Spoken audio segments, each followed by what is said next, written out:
عليكم ورحمة الله وبركاته. يلا بينا نعمل كده فطار خفيف. اول حاجة جبنا الطاسة على النار وسخناها. بعد كده جبنا نقطة زيت زيتون كده.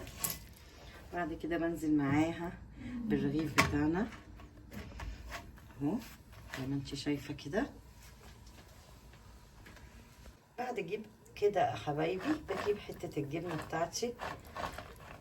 عندك بقى جبنة كريمي، جبنة سايحة كده وبحطها. بعد كده بحط معايا شريحتين جبنة. بعد كده جبت طماطمايه وقرن فلفل رومي ورحت نزلت بيه كده تمام. بعد كده بنزل عليها بمعلقة جبنة موتزاريلا او شيدر اللي عندك، يعني المهم حاجة تكون فيها مطة.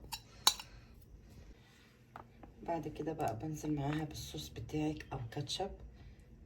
بعد كده بسوي الرغيف بتاعي دقيقتين كده. بعد كده بقلبها على الناحية التانية.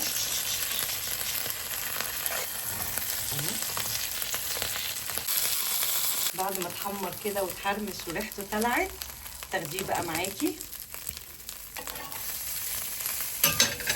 في الطبق بتاعنا كده.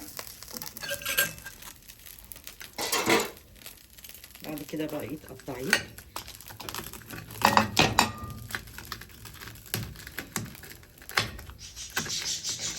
بصي بقى الجبنه بتاعتنا ازاي. تكليب الف هنا وشفا.